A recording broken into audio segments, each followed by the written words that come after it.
Eu moro em Piracicaba, nós temos a Bacia do Piracicaba como referência, e a Bacia do Piracicaba está passando por um momento muito delicado. Então eu vou falar um pouquinho de alguns exemplos de carbono, nitrogênio e outros nutrientes na Bacia do Piracicaba também. E encerro que eu gostaria de pedir que ao final vocês me ajudassem a que eu possa responder uma pergunta na segunda-feira sobre um tema também bastante relevante, que é a falta da água do Cantareira. Eu participo de um grupo segunda-feira, onde a gente decide quanto abre a torneira para onde. Quanto abre a torneira para São Paulo e quanto abre a torneira para a Bacia do Piracicaba. É óbvio que eu vou defender a Bacia do Piracicaba. Eu espero que vocês defendam São Paulo. Então, no finalzinho, se eu chegar lá, que eu enrolo um pouquinho, aí eu preciso da ajuda de vocês para levar na comissão na segunda-feira. É verdade. Tá? Então, vamos lá, vamos começar. Aqui só umas imagens mostrando a questão da água. Nós temos lá em cima o Rio São Francisco. Aqui, do outro lado, o sistema Cantareira, quando ele está cheio. Aqui embaixo nós temos Rio Grande, em Minas Gerais, e ali a bacia do Rio Amazonas, como vocês já viram várias. É importante a gente lembrar de umas coisas bem simples, mas como tem também estudantes de ensino médio, também procurei colocar aqui a importância da água de uma forma mais resumida. Então você tem aí todas as demandas de água, não só para lazer, mas para a nossa sobrevivência e também para as questões ambientais. Tá? Também mais simples ainda é tudo aquilo que você precisa da água. E cuidado com essas informações para a pergunta final que eu vou fazer para vocês. É óbvio que a gente depende de tudo isso. Mas eu também quero água lá no Piracicaba. Tá? Então, aqui, alguns dos temas vão ter relacionados com as consequências. E uma das consequências maiores aqui em São Paulo é a questão do esgoto. E a gente está vivenciando bastante isso. Só para você ter uma ideia, em Piracicaba agora, nós estamos ali, quem conhece um pouquinho o Salto, a Rua do Porto, o Salto de Piracicaba, nós estamos com um volume de água tão baixo, que agora nas manhãs frias, a gente está tendo isso aqui também. Igual tem aqui em, como é o nome da cidade? Pirapora, né? Aqui para baixo na cidade de Pirapora. Quando você tem baixas temperaturas, você não tem tanta dissolução desses compostos que vêm do detergente. Então, apesar da gente usar detergentes biodegradáveis, aquela coisa toda, está formando essas coisas pela manhã. Aí, conforme vai aquecendo, ela vai dispersando. Nós estamos com uma vazão lá no Piracicaba que é muito, muito baixa para esse momento. Tá? Então, vamos lá. A questão da água, nesse slide, é interessante, porque você vê aonde que, perspectiva de onde vai ter escassez de água. Então, a gente vê que o hemisfério norte praticamente não vai ter escassez. E o curioso é esse listrado, que, na verdade, é onde nós vamos ter escassez de água dentro do poder econômico, mas vinculado àquilo que a gente consome de grãos. Então, mesmo o Brasil, ou quase praticamente toda a América do Sul, boa parte da África, a gente vai ter escassez de água associada aos grãos que a gente exporta. Então, para produzir grãos em altas quantidades, a gente necessita de grande quantidade de água. Então, esse é um prognóstico levando isso em consideração. Então, é muito interessante também. Então, a gente tem, para variar, boa parte daqueles países mais pobres vão ter, para 2025, algum problema de escassez de água, seja ele econômico ou seja ele físico. Né? Então, vamos lá. Os meus slides, alguns não são tão bonitinhos como dos meus alunos, porque eu puxei de aluno de mestrado. Então, ainda estão no outro nível. Então, vamos lá. Então, a distribuição de... É que eu que faço os slides para ele, viu, moçada? Não é só por causa dele. Distribuição de água no Brasil como um todo. A gente tem que levar muito em consideração o consumo e disponibilidade. Aqui eu gosto de inferir que o maior consumo de água no mundo é para a agricultura. O maior consumo de água no Brasil é para a agricultura. O maior consumo de água no estado de São Paulo é para a agricultura. O maior consumo de água na bacia do Piracicaba, ou aqui onde nós estamos, é para saneamento básico. Então, a gente difere de todo esse contexto maior. Aqui, em São Paulo, o maior consumo de água, saneamento básico. Na minha região, é saneamento básico junto com a indústria. E a parte de agricultura é muito pouquinho. Estamos em 20% para a agricultura, 40% e 40%, mais ou menos, para a indústria e saneamento. Então, você tem que levar isso em consideração. E existe uma necessidade de conservação dos recursos. Existe lei para isso, existem estratégias para isso, né? Então, qualidade da água ela é muito relacionada com as bacias de drenagem, onde se pode olhar ela como uma função ecológica, social e econômica. Social, vocês vão ver daqui a pouquinho que eu vou chegar numa coisa que chama PSA, Pagamento pelos Serviços Ambientais, que é um dos tópicos que eu vou tocar. E tem efeitos naturais, a gente tem que levar sempre em consideração os efeitos naturais, né, do clima, vegetação, composição do solo. E uma coisa que é muito marcante nas regiões desenvolvidas, menos marcante na região amazônica, bastante marcante na Mata Atlântica. Quando eu falo menos marcante na região amazônica, toma cuidado com Manaus.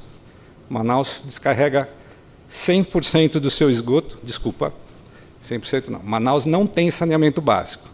Então, ou descarrega no rio, ou é em fossa séptica. É zero de saneamento básico, para vocês terem uma ideia.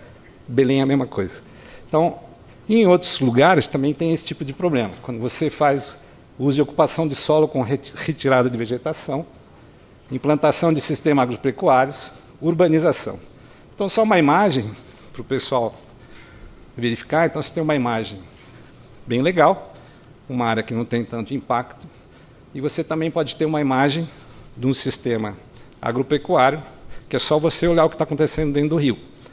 E quase todos os nossos rios, principalmente aqui da nossa região, e a grande maioria não seguem as restrições do Código Florestal, então nós temos esse tipo de impacto. Só para olhar para dentro da água, você vê bem o transporte de sedimento. Tá? E alterações de funções ecológicas. Esse aqui aconteceu em Piracicaba há menos de um mês. Uma morte de 10 mil toneladas de peixes. De acordo com a CETESB, porque houve uma chuvinha na noite anterior, a chuva limpou a cidade, jogou um monte de matéria orgânica para dentro do rio e diminuiu o oxigênio. A gente entrou com uma como eu vou dizer, que a gente rebateu essa crítica, porque a gente tinha dado de oxigênio antes e depois, logo depois. Essa queda de oxigênio se deu por 5 ou 6 horas, de acordo com a CETESB. A gente acredita que foi algum lançamento de algum produto, alguma coisa, e principalmente deve ter sido um lançamento de material orgânico. Lá nós somos rodeados de usinas de cana-de-açúcar. Então eu estava lá, na verdade, estava lá com a Rede Bobo lá, fazendo uma filmagem na hora do meio-dia. Então, o diagnóstico de bacias, você tem que fazer avaliações hidrológicas. Nós somos de um laboratório de análise biogeoquímica. Então, a gente faz análise, principalmente aqui, dos parâmetros de qualidade de água. É o forte do nosso laboratório, com exceção da parte biológica, principalmente de coliformes fecais, essas coisas que a gente não faz. A gente faz mais a parte biogeoquímica mesmo. Tá? Mas você tem que levar em consideração composição vegetal, grau de impacto e práticas de conservação e recuperação. Nessas práticas de conservação, existe algumas das ações que você faz, que é manejo do solo, recuperação de matas ripárias, que é uma coisa que tem crescido na discussão e pouco efetivo na aplicação. Essa é a minha posição quando eu vou para o campo. Tá? Mas só o fato de a gente já ter conseguido alguma coisa, apesar da perda que a gente teve no Código Florestal, já tem forçado o pessoal a usar um pouco mais. E programas de pagamento de serviços ambientais. Vocês já devem ter ouvido falar sobre isso.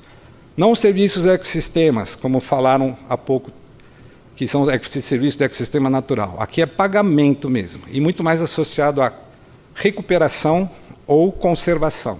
Você paga proprietários para que eles recuperem ou você conserve. E aí nós tivemos um trabalho que é em Extrema. Um dos exemplos desse trabalho é na cidade de Extrema, bem aqui na divisa com Minas Gerais. Um dos nossos alunos foi lá e a gente propusemos uma avaliação da água em si. A gente queria medir condições, parâmetros de qualidade da água que indicassem que quando você faz uma recuperação dessas áreas, você tivesse algum parâmetro que me desse algum sinal da recuperação. Tá? Então, Extrema é muito famoso.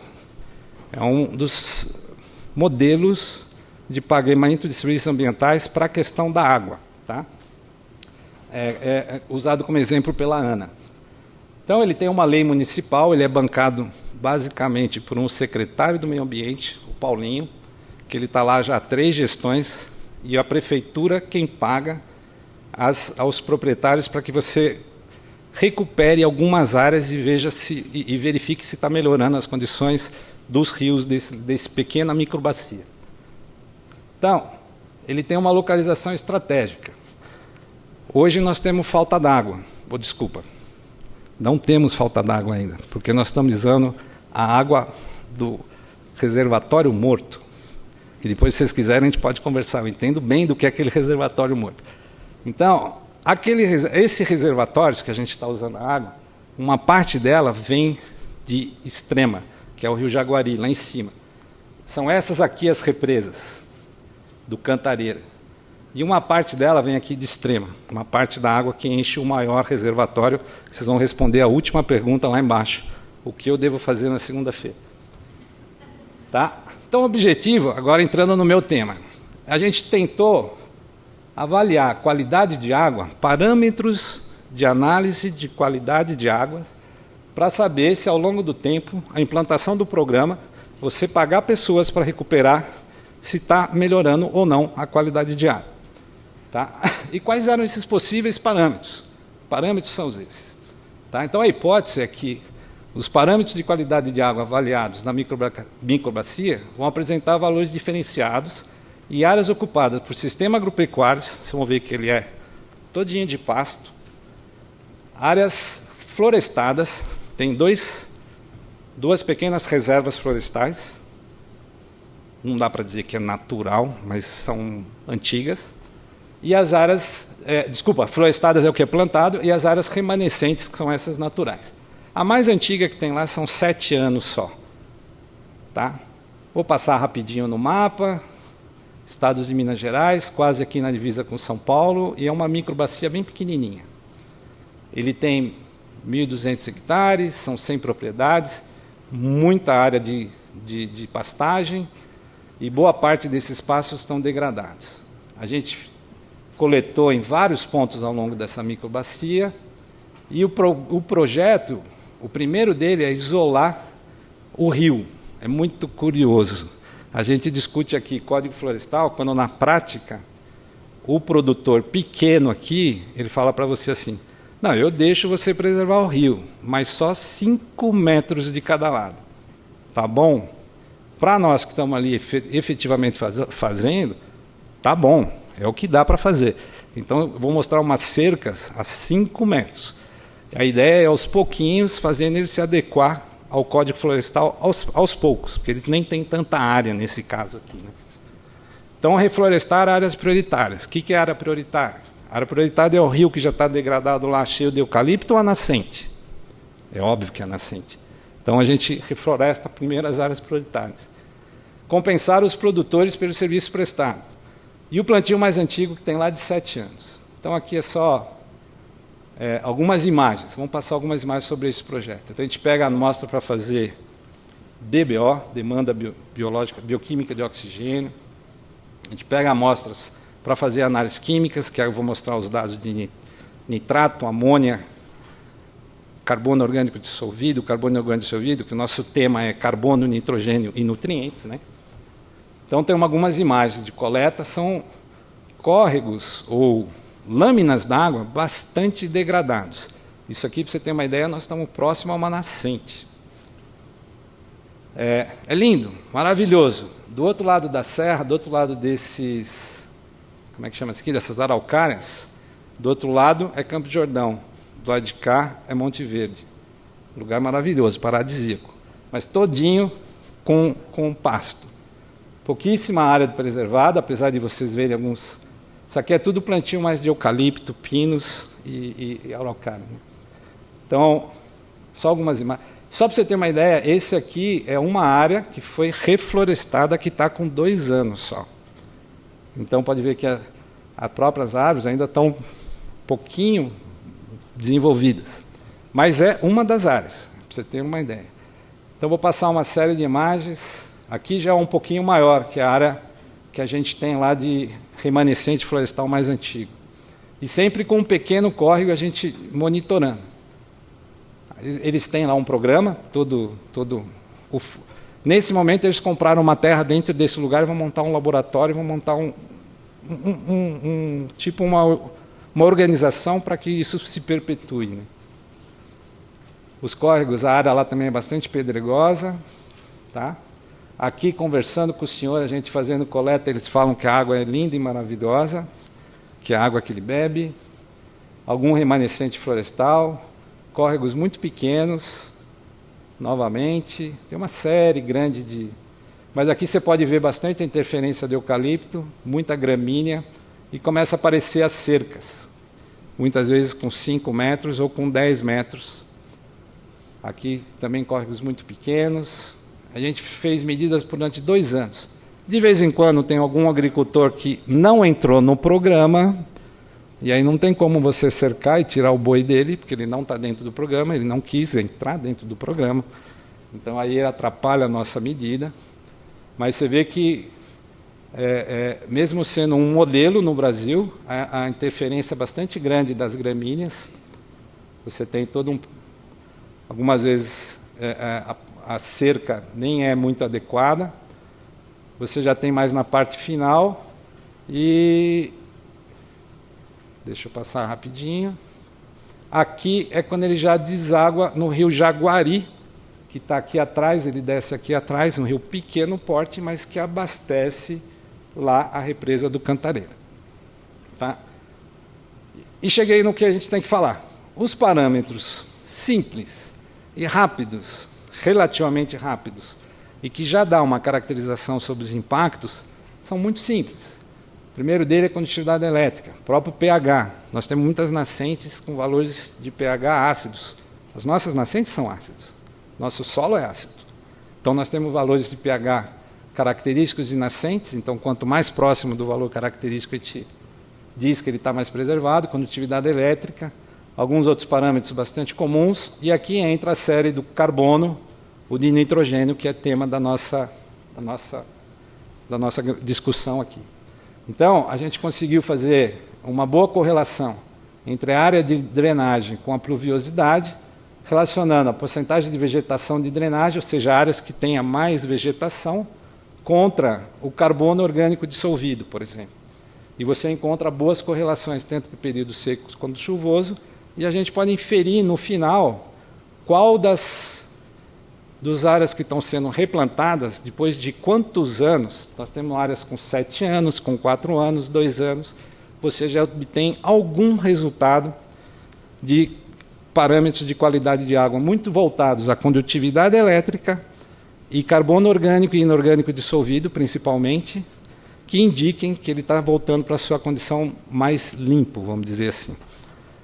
Resumindo toda essa história, mesmo com 7 anos de recuperação, de áreas recuperadas, ainda as áreas são muito pequenas. A gente consegue observar alguma resposta nas nascentes, mas ainda estamos muito longe de encontrar a resposta no canal do riozinho principal. Tá? Então vai demorar muito mais do que 7 anos para a gente encontrar, nos parâmetros de qualidade de água, esse tipo de procedimento. Aí a gente tem, tipo assim, aqui é desde uma primeira nascente até a foz no rio Jaguari. Cada um desse aqui é uma entrada de uma das nascentes. E você verifica através de parâmetros de condutividade elétrica. Quanto menor o parâmetro de condutividade elétrica, é que está melhor as condições do rio. Então ele vai melhorando, melhorando, aí chega no final, tem uma contribuição ruim, que faz com que ele leve de novo e jogue uma água não de péssima, mas de uma qualidade ruim dentro do Jaguari de novo. Tá? Então, nesse trabalho, esse primeiro trabalho foi, a gente estudou variação sazonal, idade, e dentro do tema condutividade elétrica, a quantidade de sais que a gente tem, especialmente carbono inorgânico dissolvido, carbono orgânico dissolvido, foram alguns parâmetros que estão indicando que, quando for fazer trabalhos dessa natureza, eles possam ser um indicador de melhora das condições. Tá? Então, isso para para lá. Vamos mudar um pouco, vamos lá para o norte. Região nordeste paraense. Só que a gente já começa a mudar o... Não falo mais de Ribeirão, falo de Igarapé. Então você muda os temas. Só para localizar vocês, eu fui lá uma vez, não fui muitas vezes. Lá é completamente diferente. Lá você tem igarapés dentro de área de capoeira com 20 anos. Capoeira, moçada, todo mundo sabe? Regeneração de floresta, depois de 20 anos. Vocês têm sistema agroflorestal, aonde caracteriza com derrubada e queima da capoeira. Aí você tem outro sistema agroflorestal, que aqui é derrubada e queima da vegetação. Você tem agrossistema de roça, que é plantio com corte e trituração da capoeira. Mais para frente eu vou mostrar para vocês. Existe um programa da Embrapa de Belém, que eles passam um trator grande, derruba toda a capoeira e tritura tudo e joga sobre o solo. São áreas de capoeiras degradadas. Eram pastagens degradadas que viraram capoeiras e eles trituram tudo e usam isso como se fosse uma matéria orgânica. Tá? Então é esse sistema e também sistema comparado com pastagem e com outro tipo de sistema de agroflorestal. Tá? De novo, o tema condutividade elétrica, nós temos condutividade elétrica, nós trabalhamos aqui com cloreto, nitrato, fosfato, sulfato. Então tem todo o sistema de coleta, mesma coisa. Os equipamentos de campo são equipamentos relativamente simples, fáceis de você detectar. Aí você tem que ter alguns aparatos, quando é possível, nesse caso experimental a gente tem estação meteorológica, tem medidas de infiltração de água, medidas de umidade do solo, e aqui o principal, que é você ter algumas medidas de vazão de água e para você coletar água e fazer análise ao longo do tempo. Tá? Então, sendo todos esses tipos de bacia nessa área, com todas essas características, e o principal que eu quero mostrar para vocês é assim. Então, você tem o sistema que derruba e queima, pastagem, aqui um outro sistema de agroflorestal com derruba e queima, aqui era a capoeira, né? E você tem comparado com a água de chuva. Pode ver que o pH da água de chuva nessa região é 4,8 e quando você passa para esse sistema, a água do rio fica em 6, valor de 6. É um valor completamente diferente da água de chuva. E esses valores aqui são a condutividade elétrica. Novamente, mostrando que quando você tem uma maior degradação, que aqui nada mais é do que derrubar e queimar a floresta, a capoeira nesse caso. Você fica com todas aquelas cinzas em cima. Você tem valores de condutividade elétrica muito mais altos. Na pastagem 27 e nessa do sistema agroflorestal menor. Indicando que quanto menor a condutividade elétrica, você tem uma recuperação melhor daquelas áreas. Tá? Várias imagens desses lugares da Amazônia. Tem hora que o igarapé está mais claro, tem hora que ele está mais barrento. Normalmente, esses mais barrentos é nos momentos de chuva, mas a Amazônia chove para burro. Então, muitas vezes você tem esse transporte de sedimento. Mais algumas imagens de outros rios. E eu não vou entrar em detalhe. Aqui é só para mostrar para vocês, de novo, parâmetros importantes que a gente consegue detectar a influência dessas mudanças do solo. Nitrato, fosfato e amônia.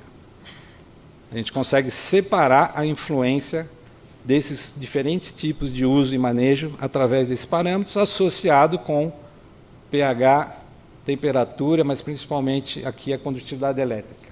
E nós temos valores de vazão, ou seja, parâmetros bastante simples que indicam como os sistemas funcionam. Tá? Não vou entrar muito em detalhe do resultado. Então, as variáveis, condutividade elétrica, pH e nutrientes, monitoradas nos igarapés, demonstram influência dos diferentes sistemas de produção agropecuária e do manejo agrícola. Tá? Aquele que foi só de corte e queima em cima de uma capoeira, obviamente, deixou mais cinzas e mostrou um impacto maior na água que estava lá. Tá? Essa aqui é a máquina, moçada. Ela passa, derruba, ela chega a derrubar árvores até de 20 e poucos centímetros. Derruba, joga para um triturador, tritura tudo e forma uma grande palhada. Tá? Essa máquina aqui. Ó. Mudar outro tema, falando Isso aqui é um trabalho do Jeffrey Ritchie, é um cara que vem trabalhando há muito tempo, também está lá no nosso grupo, um parceiro americano há muito tempo, só que em toda a calha do rio Amazonas e seus principais tributários. E eles fizeram um trabalho muito legal, já publicado, já antigo, que é a emissão de CO2, de novo, ligado ao tema que é carbono, dos rios da Amazônia. E a principal conclusão desse trabalho, que a emissão de carbono dos rios da Amazônia é bastante grande se comparado com a emissão da própria floresta. Ele chega a ser algo em torno de 70% a 80% do valor emitido pela floresta, o que foi uma grande surpresa naquela época. E mais ainda, de onde vinham esses carbonos? Então, num fluxo subterrâneo ou do próprio acúmulo aqui no solo, ou até um fluxo gasoso que ele passava por o extrato da floresta, se misturava com a chuva e caía dentro do rio. Então, o tchan desse trabalho foi que as emissões de CO2 eram extremamente elevadas. Esse grupo tem muitos dados sobre carbono, especialmente no ambiente aquático da Amazônia, há mais de 30 anos. É um dos poucos projetos que eu conheço que tem 30 anos de vida e tem um financiamento. O projeto chama Camrex. Eu não sei se alguém conhece aqui um projeto que tem... Bom, quando o Biota está fazendo 15, mas vai chegar lá, vai chegar. Então, esse aqui já está nessa fase. Vamos voltar de novo, chega de Amazônia de novo, vou voltar aqui para a bacia do Piracicaba.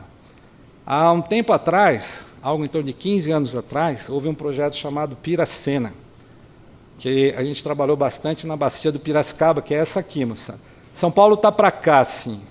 Aqui são as represas, essa aqui é toda a bacia do Piracicaba. Para quem não conhece, é aquela que tem um comitê de bacias hidrográficas mais bem organizado do país. E é lá onde vou estar segunda-feira que eu quero a resposta de vocês. Então, beleza. Nesse projeto da bacia do Piracicaba foi feito muita coisa. Então a gente mediu a água de chuva, o tema é água, vocês falam, pô, que você está... A gente mediu as águas de chuva na bacia há 15 anos atrás e deram esses valores de pH da água, bastante ácidos, se comparado. Eu diria que o valor de as áreas mais pristinas são em torno de 5,6. Então a água estava bastante ácida. Tá? Hoje isso aqui acabou. Ah, mas Plínio, acabou mesmo em Piracicaba? Acabou. Está proibido. Desde 2012 está proibido por lei e já transformou praticamente 65% de todo o corte é máquina. O restante faz na mão, mas com a cana sem queimar, com raríssimas exceções que tem a queima. Tá? Mas, em compensação, nós temos um polo industrial bastante grande. Nós temos a Replan, segunda maior refinaria de petróleo do Brasil, está ali em Paulínia. Tá? Então, tem várias historinhas para medir esse pH aqui. Eu queria medir lá dentro da Replan, não deixaram. Aí eu botei no IAC, que é bem do outro lado do rio. Assim. Os caras são muito inteligentes. Aí, esse aqui é um valor bastante ácido. A gente tem chuva ácida na nossa cabeça, na região toda. Diminuiu um pouco agora com a diminuição da queimada da cana. O nosso amigo Saldiva, que fica feliz quando a gente fala isso, porque ele também diminuiu o número de pessoas que são internadas por causa de problemas pulmonares. Né? Nitrogênio, outro fator importante. Então, o nitrogênio que vem da chuva. Aí a Gabriela, acho que falou um pouco sobre a Amazônia, valores de nitrogênio que chove na sua cabeça na Amazônia. Mas, mesmo assim, lá ainda é pouco, se comparado com o que eu tenho em Piracicaba. Essas aqui são as maiores regiões, as maiores quantidades nas regiões do mundo. Né? Então, Escandinávia tem bastante, Estados Unidos tem bastante, Piracicaba está nesse nível. Chove nitrogênio na nossa cabeça. Tá? Isso aqui eu vou passar um pouquinho, porque é particulado, não tem muito a ver com água. A gente mediu nitrogênio no rio. Esses dois pontos aqui são 2 pontos de 96 e 97. Quantidade de nitrogênio que tem dentro do rio, na água do rio. Tá? E esse aqui são vários pontos da bacia do Piracicaba. Só lembrando, aqui a parte da cabeceira é bem mais limpa. Aqui nós temos Campinas, que a nossa querida Campinas, nessa época, detonava tudo. Naquela época tinha baixo tratamento de esgoto, hoje já mudou bastante. Mas a gente consegue separar facilmente, é só ver esses pontos de cabeceira que são mais limpos, quanto a quantidade de nitrogênio dos outros pontos que são mais do final. Isso continua até hoje, apesar de ter gastado quase algo em torno de mais ou menos uns 400 milhões de reais em estação de tratamento de esgoto. Os valores continuam idênticos, mesmo depois de 15 anos. Tá? Aqui também não tem a ver, mas acho curioso. Mercúrio em peixe, no rio Piracicaba, na região de Paulínia e também, que é uma grande lagoa que tem ali em Americana, e também na frente do nosso barzinho da Rua do Porto. Isso aqui é a quantidade de mercúrio no peixe, dos não carnívoros e carnívoros. Tudo que tiver acima dessa linha aqui é assim, aqui da Organização Mundial de Saúde. Então, quando for em Piracicaba, pelo amor de Deus, não coma um lambarizinho. Você vai comer o pintado, dourado, essas coisas que vêm da Amazônia, do Pantanal. Não coma os lambarizinhos. Tá? Nem os cascudinhos, nada disso aqui. Porque tem muito mercúrio, moçada. Lá no reservatório de Salto Grande, Americana, a gente colocou uns moluscos. Vocês que são da biologia conhecem até melhor que eu. Os bivalves, são filtradores. De novo, para cádmio, cromo e chumbo. O Piracicaba é o azul mais escuro aqui. Ó. Cuidado, que você tem altos teores de cádmio, chumbo. Esse aqui, boa parte deles vem de fertilizantes. E algum das indústrias. Né? Chumbo vem muito de indústria também. Também, lá na Lagoa de Americana, tem que tomar cuidado. Então, esse aqui já é um outro trabalho mostrando corpos hídricos na reservatório de Barra Bonita, lá no Rio Tietê. E aqui na represa de Guarapiranga. Você já está tendo muito bons de algas. Então você tem que tomar cuidado com isso, bastante.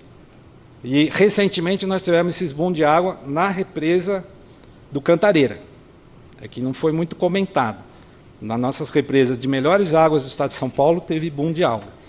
Então, um outro trabalho de um outro aluno foi pegar várias microbacias de várias cidades onde tem estação de tratamento de esgoto. Aí, tratamento de esgoto é assim, ela fica no final da cidade, tira todo o esgoto do que está para trás, da parte do rio que está para trás, canaliza tudo, leva para uma estação, trata, e é um canal só de volta. Todas as estações de tratamento de esgoto são assim. A gente não mediu a estação, não estou nem preocupado com a estação, deixa que os nossos colegas de saneamento trabalhem com isso. Mas eu meço o rio, antes e depois dessa descarga. Tá? Então, estão todas as cidades ao redor de Piracicaba. Piracicaba, Americana, Santa Braba, Limeira, Tietê, Rio Claro e duas estações de Campinas, Anhumas, se não me engano. Então, tem aqui as grandes estações. De novo, por que eu mostrei isso? Porque, de novo, nós estamos falando de carbono e estamos falando do nitrogênio. São parâmetros simples que me indicam se eles estão funcionando ou não. E, de novo, condutividade elétrica, carbono inorgânico dissolvido e amônia me indicam que quanto maior a urbanização, maior a quantidade desses compostos dentro da água. E tudo com uma ótima correlação. Então, porcentagem de urbanização, quanto maior a quantidade desses elementos dentro da água, especialmente naquela medida após a descarga da estação. Depois a gente pode conversar sobre isso. Tem algumas que é terrível. Você fica com oxigênio perto de zero depois que eles descarregam tudo. Eu costumo brincar dizendo que eles só são concentradores para depois jogar. Obviamente, cuidado que não é bem assim, senão nossos colegas vão me matar. Mas tem lugares que estão bem ruinzinhos. Tá? Por último, para não estourar muito tempo, não vou perder muito tempo aqui, né? Mas a resposta é que é muito fácil você detectar isso com esses elementos. Muito fácil. Tá? Por último, e até um pouquinho fora disso, nós começamos a trabalhar lá no departamento, no nosso laboratório, com coleta de água de chuva. Falei, vamos começar a trabalhar com coleta de água de chuva para a gente comparar com esses rios poluídos, com os rios da Amazônia, com os rios de outros lugares. E aí tem toda uma história, né? As primeiras coletas de água de chuva foram feitas pelos antigos, né? Que foi nesses lugares, palácios de nomes, na Índia, Málaga. E aqui é só uns exemplos. Isso aqui eram dutos, que eles coletavam água de chuva naquela época. E no nosso laboratório, a gente montou um sistema desse tipo. A gente coletava de um barracão Esse barracão tem uma área de telhado. A gente tem um sistema de limpeza da água até ela ser armazenada numa cisterna. Nada mais é do que isso aqui. Aqui um desenho, é que a cisterna está enterrada aqui. Tá? E depois, na prática, a gente estava tentando medir a qualidade dessas águas de chuva para, no futuro, trazer para dentro do laboratório. Para quem não sabe, é extremamente proibido usar água de chuva até para lavar a mão. Você só pode usar para descarga ou para lavagem de chão. Mas tem 2 postos de gasolina em Piracicaba que usa para lavagem de automóvel. E cuidado que, normalmente, o cara, quando está lavando lá, o que ele faz? Né? Então, a gente montou, obviamente, a gente tem um coletor da água de chuva, e, de novo, os parâmetros utilizados para a água, nesse caso, chuva, sempre os mesmos. Eles são eficientes, fáceis, e você consegue detectar muito bem. Você consegue separar dados de chuva muito bem, não vou entrar em detalhes. Você consegue saber condutividade com intensidade de chuva. Quanto mais chove, mais dilui. Se choveu entre uma chuva e outra, o ar está mais limpo, você consegue trabalhar melhor. Você tem valores mais limpos desses parâmetros. Eu vou passar rapidinho. Então, a gente consegue trabalhar com nitrogênio, com carbono inorgânico. Tem uma conclusão sobre esse trabalho. E, por último, vai ser duro enxergar, porque eu tirei da... Eles não permitem que a gente copie. Então, agora, a pergunta que vocês vão ter que me responder. Isso aqui é de hoje, moçada. Não dá para ler, mas acredite em mim, a data é de hoje. Esse aqui é o sistema Cantareira que abastece vocês e nós. São 1, 2, 3, 4, 5 conjuntos de represas interligadas. Daquele mapa lá que eu mostrei para vocês. A principal, as maiores, é que eu não tive tempo de escanear as fotos. É essa aqui de cima, do Jaguari e do Jacareí. São 2 represas gigantes, bem grandes. Normalmente elas têm sozinhas, elas têm quase que 20 vezes a capacidade do que todas essas represas aqui. Então aqui, será que consigo ver o número? Acho que é 9 alguma coisa. Deixa eu ver se consigo ver aqui. A de cima está 9 alguma coisa, a do meio está 50 alguma coisa, essa aqui está 100 e pouco, e essa aqui está... Quanto? Até eu não consigo ver aqui, 40 e pouco. Tá? 58. É daqui que vem a água para São Paulo. Tá? E todas essas represas são interligadas. Aonde nós estamos tendo uma grande seca, são nessas 2 aqui, ó. E ela é 20 vezes maior do que todas essas aqui. Essas aqui esvaziam rapidinho em 20 dias. Essas aqui podem aguentar muito mais tempo. É daqui que eles fizeram o fundo morto.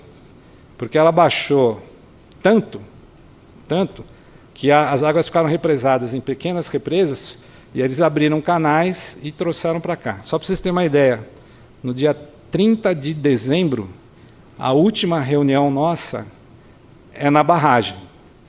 Inclusive, rola um porco no rolete, que é maravilhoso, por isso que todo mundo vai. A Sabesp dá um porco no rolete.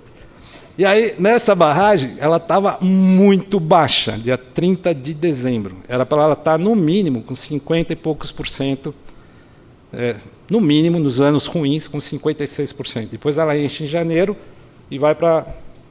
E ela estava muito baixa, estava com 34%. Aí chegou, agora em março, o volume natural, chegou a hora que chegou em 20%, eles resolveram usar o volume morto, que fica várias águas armazenadas em vários lugares, e trazer tudo para um único lugar. E dali que eles estão bombeando para preencher essas outras represas. Tá? Então, hoje, no dia de hoje, putz, eu não vou conseguir ler de novo. Nós estamos com 21% disso aqui é o do total, é o conjunto de todas as represas. Isso aqui é o que eles chamam da reserva de todas as represas. Nós estamos com 21% contando o volume morto. Na hora que eles usaram o volume morto, deu um pulo de quase 15%. Tá? Nós estamos com 21%. E nós estamos... Que dia é hoje, moçada? 26 de junho. 25 de junho. Vai chover? Quem acredita que vai chover em julho ou em agosto pra caramba? Alguém acredita? Sabe quanto chove em Piracicaba em agosto? Na série histórica? Nós temos mais de 15 últimos anos, assim, que é sempre zero. Aqui, nós tivemos o ano passado bastante chuva, tivemos uma chuva de 100 e poucos milímetros em julho, mas foi uma exceção. Então, a historinha é a seguinte, a gente vai estar lá, segunda-feira, a gente participa, aí depois eu entrego o ouro também. Eu estava lá no dia 30 de dezembro, então eu tenho que me sentir culpado também de não ter votado contra. Mas foi pela primeira vez na história que se votou, ou que está se votando nos últimos 3 meses, contra as necessidades da Sabesp. Quanto se tira para São Paulo precisa de algo em torno de 30 metros cúbicos por segundo de água para alimentar quase 9 milhões de pessoas. E sobra para a gente lá 3 metros cúbicos para toda a bacia do Piracicaba para alimentar 4 milhões de pessoas. Com esse problema, foi reduzindo. Hoje nós estamos tirando para São Paulo 24 metros cúbicos, porque está transpondo do Guarapiranga e Billings para suprir a necessidade da Zona Norte. Tá? Aí a pergunta é, nas últimas 3 reuniões, começou a aparecer promotor público, começou a aparecer um monte de gente que, vou dizer a verdade para vocês, que nos deu força para a gente começar a brigar com a Sabesp. Que até então participava da reunião, eles decidiam e acabou. Tá? E a nossa briga é que isso se diminua. Por que a gente tem que dar água para São Paulo se a previsão é que vai secar? Totalmente diferente do que falam na imprensa, moçada. A previsão da gente é que, se continuar desse jeito, pode chegar num caso muito, muito grave. Só para recompor as 2 primeiras represas, a gente não sabe nem como isso vai acontecer. Só para fazer cálculos de quanto pode jogar para um lado ou para o outro, a própria ANA, já nos últimos meses, já rasgou o livro, porque não tinha lá a vazão mínima abaixo de 20%. Rasgou o livro. A ANA, que é de Brasília. Então a pergunta é, o que vocês acham que eu devo fazer? Eu voto deixando ainda 24 metros cúbicos para vocês, e eu estou só com 3, sendo que em outras épocas eu estaria com 7 lá para baixo e 30 para vocês. E a gente começa a pensar numa outra forma de economizar água. Qual é a outra forma de economizar água? Racionamento. Vou falar a verdade. E eu tenho que votar segunda-feira. Então, a minha palestra é isso. Eu encerro aqui, mas eu preciso dar a resposta de vocês. É só para mostrar a vocês quanto é fácil trabalhar com as condições de água, às vezes com um parâmetro simples. E nosso laboratório é um laboratório de ecologia isotópica. Eu posso trabalhar com parâmetros até muito mais rebuscados, como os isótopos que ela falou. Mas só esses parâmetros simples a gente já consegue resolver um monte de coisa. E aí, quem dá um palpite? Ou na pergunta, né? Na hora da pergunta. Encerro aqui.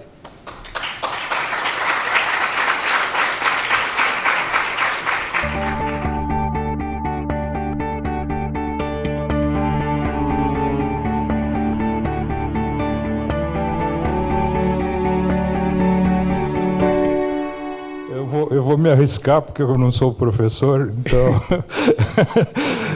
como engenheiro químico, eu fiz 2 trabalhos que têm a ver com aquilo que você falou. Um deles foi conseguir licenciar uma fábrica na margem do rio Jacareí. Ele é o rio classe 1, dentro da classificação das qualidades da água. O rio classe 1 você não pode jogar água nem tratada. Então, se usou a água, ela não pode ser devolvida ao rio. Então, mesmo assim, eu consegui, embora até a água de chuva fosse considerada como água contaminada, mas a fábrica tinha lagoas, etc., de forma que nós não jogamos água no rio. Então, a primeira coisa é como é que está, para responder a sua pergunta, vai faltar água para os dois, né? Para todo mundo. Para os dois. E os peixes vão morrer primeiro e nós em seguida. Então, sobre isso aí, eu gostaria de saber a questão da transferência da água de Jacareí para o sistema Cantareira e, eventualmente, para o sistema Piracicaba. Não sei como é que é exatamente esse negócio. Eu sei que o Rio de Janeiro começou a reclamar que não ia deixar tirar a água do rio, porque o rio é da bacia do Paraíba, e o governador disse: o rio está aqui em São Paulo, é nosso, e depois nunca se falou mais nisso. Então, essa seria a primeira coisa. Eu acho que tem que achar uma solução emergencial, coisa que tem que ser rápida, e eu vejo que, acho que a única coisa que eu entendo é aproveitar as represas que tem.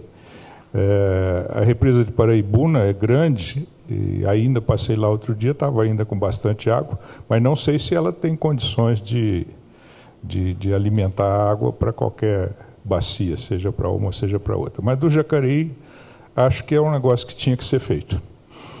A outra experiência que eu tenho é que eu avaliei uma fazenda de arroz irrigado dentro do rio Amazonas, que evidentemente usava a água de um igarapé, que era maior do que o rio Tietê, aqui umas 3 vezes, e todo herbicida, inseticida, etc., de alguma forma acabava indo parar no rio. Mas, se isso era uma desvantagem, por outro lado, a região permitia plantar e colher arroz todo dia do ano, dava 3 colheitas na mesma área. E isso queria dizer que a produtividade da área lá, em relação ao Rio Grande do Sul, irrigado do mesmo jeito, era 4 vezes mais. Então, eu acho que você tocou em alguns pontos muito importantes, e eu, como não sou professor, olho com um outro olho de quem está de fora, não é? Eu vejo, por exemplo, a questão da transposição do Rio São Francisco. Fizeram um estardalhaço, pararam o projeto quando a Dilma entrou no governo, e o desvio seriam 3% da água do rio. Com essas variações que tem, 3% não ia fazer a menor diferença. A segunda coisa é que pessoas instruídas como o bispo apareciam na televisão, suponho que o pessoal da televisão seja instruído também, declarava que não podia mexer no rio, não sei o que lá, e você via atrás dele um monte de mulher lavando roupa dentro do rio, mais para trás a cidade. E floresta ripária, nada. Depois parece que o bispo, depois da segunda greve de fome, resolveu que precisava mesmo era recuperar o rio, com assoreamento e tudo. Então, infelizmente, a situação de água aqui é sinistra. Agora, você veio colocar urgência numa situação que já era feia. Eu voto por desviar o Jaguari. Bom, vou tentar ser breve. Lá do Jaguari, esse projeto do Extrema é lá, né? É bem lá no Jaguari. O Jaguari ele vai alimentar aquela represa lá de cima. Você tem o Jaguari e o Jacareí. Ali o que está acontecendo de fato é que não teve chuvas, absolutamente nenhuma. Aí existe uma explicação até para isso, mas não cabe aqui agora. Depois, se alguém quiser saber, a gente explica. E o que eu acho que deveria ter sido feito é não deixar esvaziar as represas do nível que foi esvaziado, chegar a ficar tão baixo. Eu participei de todas essas reuniões. Em outubro, setembro do ano passado, jamais passava pela nossa cabeça que não iria chover. Então a gente sempre votou no final do mês. A gente vota para dizer exatamente quanto vai tirar para um lado e para o outro. Sempre votou a favor disso. Mas eu confesso para vocês que é uma votação meio simbólica.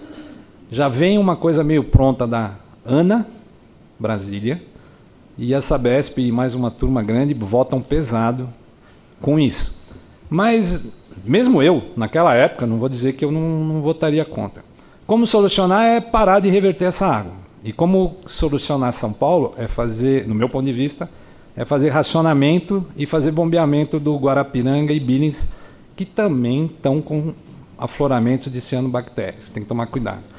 As duas também têm bastante desse tipo de problema. Temporário e pedir para as pessoas pararem de usar água. Você consegue diminuir esse valor pelo menos em 50%, como já houve isso no passado, naquela vez que precisou fazer racionamento grande. A outra coisa, você falou da Amazônia. Muito cuidado com isso que você falou.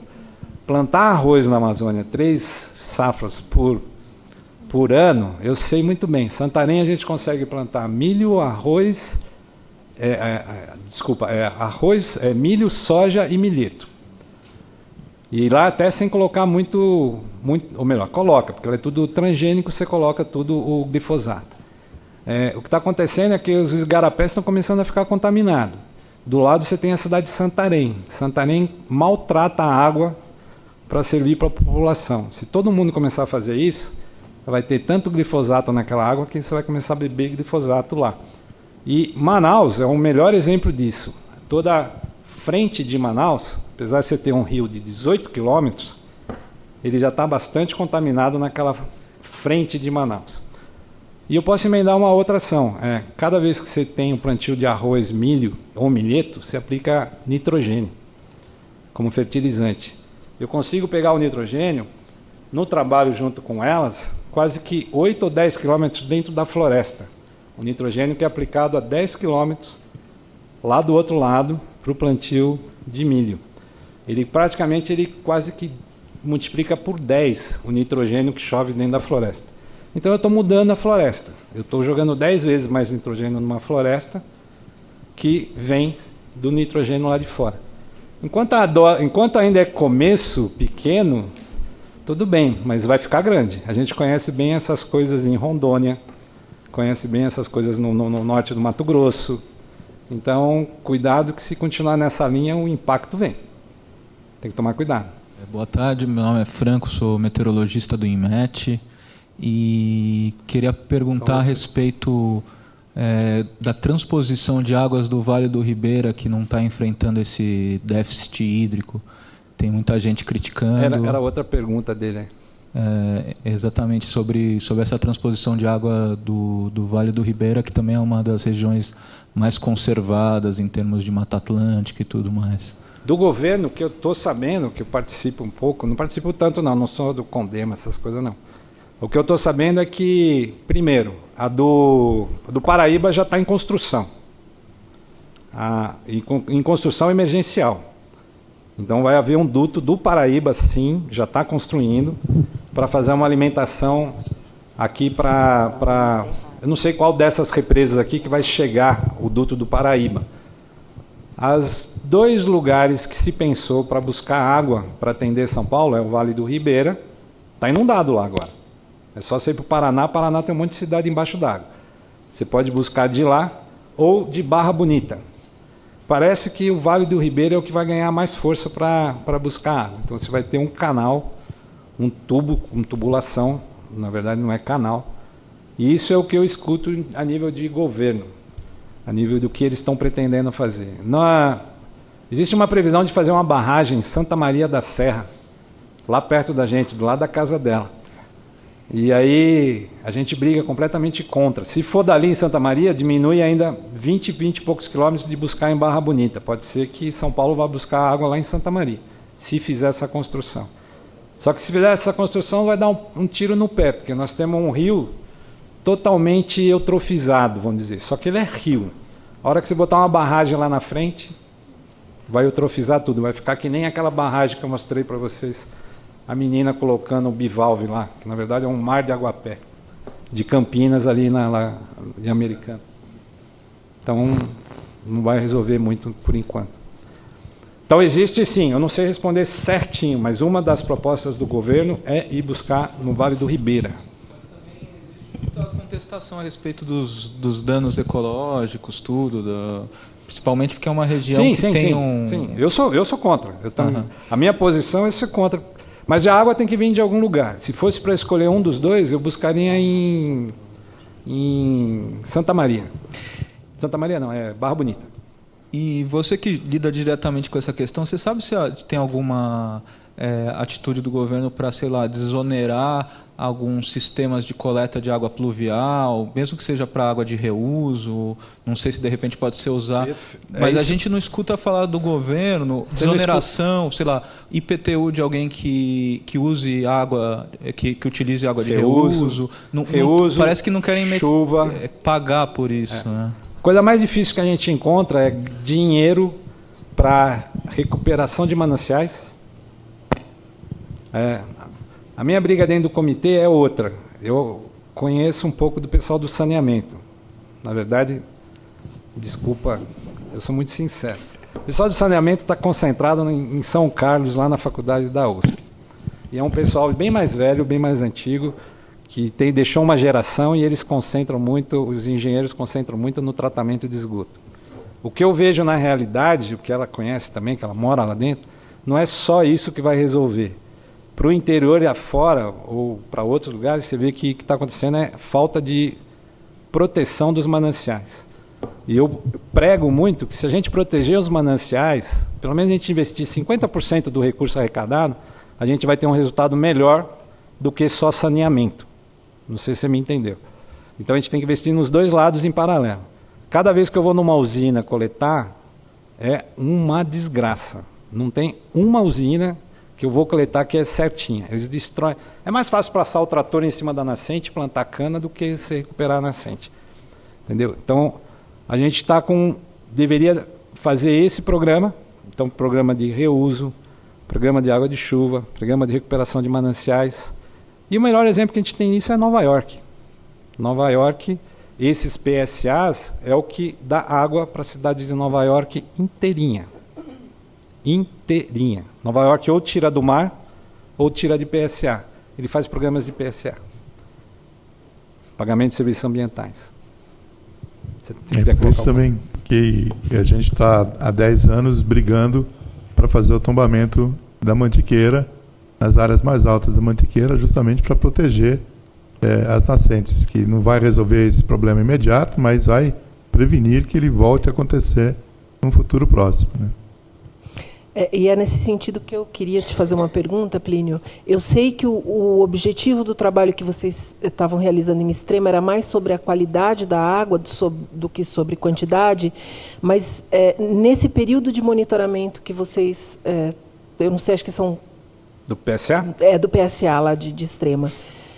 Vocês perceberam alguma mudança no volume de água ou na regularização do volume depois da implantação do projeto? A gente mediu 2 anos. O segundo ano, que foi o ano passado, um ano seco, ele deu praticamente 15% a mais de água naqueles pontos onde foram feitas as recuperações do que o ano anterior, que até tinha sido um pouco mais chuvoso. Então, é nítido. 15% a mais em volume de água. Se você fazer recuperação, você... E agora está fazendo uma em Brumadinho, conservação. Projeto Boticário, só que é diferente, ele paga para conservar. E lá o problema é mineração. Quem já foi a Belo Horizonte vê aqueles buracos no meio do nada, assim, aqueles buracos gigantes. E lá agora estamos fazendo, só que lá eles pagam o Boticário paga para conservação. Então o cara tem a área, ele recebe uma grana para não mexer na área. E 20% da água de Belo Horizonte vem dessa região de Brumadinho. Aí a proposta é fazer uma avaliação da qualidade das águas, se ali e as áreas que eles estão pagando estão melhores ou piores que as áreas que estão sendo degradadas. E a mineração ali é outro problema. A mineração é muito transporte de sedimento, porque ali não tem processamento. Ali só tem... Então você tem alto teor de ferro, mas muito sedimento. E é assim, é inclinado, que nem Ubatuba. Então, se você deixar os caras escavar aqui, o rio lá embaixo vai desaparecer, porque ele vai assorear inteirinho. Então, é mais processo de sedimento. Aí não é tanto parâmetro de qualidade. E é uma briga. A Vale fica dizendo que o que está estragando a água é a urbanização, enquanto que a cidade fala que é a mineração. E é duro, viu? Os dois juntos. Eu não queria responder, queria perguntar também.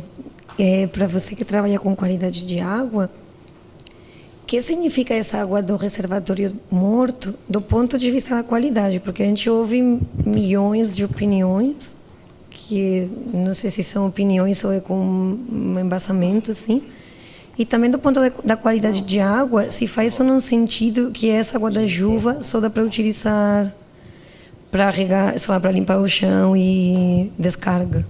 Essa água é mesmo problemática da chuva e entendo que utilizar o volume morto, eu entendo como problemático porque é uma solução meio de avestruz, né? De não querer procurar uma solução. Mas do ponto de vista da qualidade, ela é problemática também? Então, ó, não esqueça que aí entra os engenheiros. É uma pergunta. Essa água vai para uma estação de tratamento do mesmo jeito que a outra. O que eles estão fazendo é aumentar. Se antes a água era muito limpa, eles usavam pouco produto. Normalmente você coloca só um produto para fazer sedimentação, que é, qual que é? Óxido de alumínio? É isso? Que só faz floculação, um que é ligado com alumínio, e depois joga cal, que é para você neutralizar o pH, e por último joga cloro e acabou. Um pouquinho de flúor lá no final, que causou fluorose na minha filha. Então eu fico bravo pra caramba. Estados Unidos não joga flúor, pra você ter uma ideia. Então, é só isso que é feito. Quando é essa água morta, eles só estão aumentando as dosagens disso aí. Mas outro dia saiu na Folha de São Paulo um cara mostrando uma garrafa onde a água estava muito, não barrenta, branca, esbranquiçada. Provavelmente isso é grande teor de carbonato que eles jogaram, saco de cal. Ou alguma coisa que é jogada dentro. Provavelmente é cal ou alguma coisa que fica. E tem que tomar cuidado. Tem muito lugar que você toma água carbonatada. Ali em Piracicaba, em Água de São Pedro, você tem água carbonatada, sulfatada e fosforada. Você bebe. É beleza. Para quem tem problema de gastrite, resolve o seu problema. Só que você começa a ter o problema ao contrário, que é refluxo, que é outra coisa. Então tem que tomar cuidado. Na Amazônia, toda a água que você bebe de torneira é ácida. Não existe essa coisa de neutralizar. É ácida. As águas da torneira da Amazônia são todas ácidas. Todas pH 5, 5 e pouco. Faz mal? Não. Nossa água mineral, um monte delas é ácida. Só que pode ter mais problema de dor de estômago. Eu tinha perguntado, desculpa, outra coisa. Da chuva. É norma. O problema é que a grande maioria da coleta das águas de chuva é de telhado. É de uma zona de cobertura. E aí você tem coliformes fecais, essas coisas todas que estão associadas. Se tirar a parte química, fuligem, essas coisas todas, é fácil. Mesmo com tratamento com cloração, nas cisternas, outros lugares, ainda a lei nossa não permite. Eu não sei se tem país que permite, não. Eu preciso verificar. Mas não permite absolutamente beber nem pensar. E nem pode lavar a mão. É só para outras coisas. Eles dizem que ainda não tem tratamento adequado com cloração que garanta que a água ficando parada dentro de cisternas por longo... Porque você tem que imaginar que a água de chuva vai ser armazenada para ser usada depois de uns 2, 3 meses, 4 meses. Esse é o princípio, senão não faz sentido. E aí que não conseguem manter isso por muito tempo. Acho. O Brasil tem muita água, né? Água que vem da Amazonas, muito transporte de água. E como é que chegou a essas represas numa situação tão crítica? É mau uso, não é? Eu suponho que seja mau uso, uma administração das águas. Sem dúvida. E eu fico constrangido porque eu faço parte desse grupo. Pra caramba. É que lá a gente não tem voz. Praticamente não tem voz. Mesmo no comitê lá são quase 40 pessoas. E você tem Fiesp, Ciesp, não sei o que. Então, agora que a gente está começando a brigar um pouco mais. Mas, para mim, é falta de gestão. Quando chega num ponto, no meu entender, quando chega num ponto onde eu sou engenheiro agrônomo, tá? Onde nós engenheiros não conseguimos ter uma tabela que trabalhe com um valor para fazer o cálculo de distribuição, o que você fala? Está tudo furado. Então chegou muito longe nesse ponto. Muito longe, muito acima do que a tabela permitia. Era assim, você tem tanto de vazão nas represas, tanto. Você tem uma demanda de tanto para São Paulo, tanto para a bacia. E as entradas estão sendo de mais ou menos tanto. Você tem um cálculo matemático. Puro e simples. Eu sou ruim nisso. Péssimo, péssimo. Eu sou engenheiro, mas não sou engenheiro. Eu sou mais biólogo que engenheiro. Sou péssimo nisso. Chegou num ponto que aquela tabela nem tinha mais o valor. O valor mínimo era 21 e poucos % de armazenamento. Então, na hora que saiu da tabela, nós que somos leigo, que somos da outra área, você fala, tudo errado. Tudo errado. É o meu ponto de vista. Eu sou muito claro no meu ponto de vista. Bom, o outro lado é, nós temos entre 40% e 45% de perdas aqui na cidade de São Paulo. Aí se fala, e os outros países? Também são elevados. O Japão não, o Japão é 7%. Os Estados Unidos também é na faixa de 20, 20 e pouco. Mas na Europa tem vários países que também... A França é 40%. Não é que os países, não é quem tem dinheiro. A gente precisa investir em perdas e educação. Quem foi para o exterior sabe o que é consumir água e diferente do que a gente faz. Eu mesmo, eu consumo muita água. Lá você não lava a louça abrindo a torneira de jeito nenhum. O francês manda você fechar a torneira na mesma hora. Eu só queria apresentar a minha opinião personalíssima em relação à questão que você colocou. Com relação às medidas emergenciais de curtíssimo prazo, eu acho que quase todos nós temos certeza que a gente vai ter que encarar um racionamento brutal, quase stalinista, e a gente sabe que esse racionamento vai prejudicar as populações mais pobres, que estão em cotas maiores, muito mais desproporcionalmente, mas não há como não fugir a isso. E nós vamos ter que chegar a uma meta de não mais que 70, 90 litros por habitante por dia, né? E que fazer no curtíssimo prazo, né? Embora a demanda de água seja inelástica, mesmo assim nós vamos ter que considerar a medida extremamente impopular de aumentar brutalmente as tarifas. E a única maneira de garantir que isso não vai arredondar em grandes prejuízos sociais é levar em conta o subsídio cruzado e a tarifa mínima.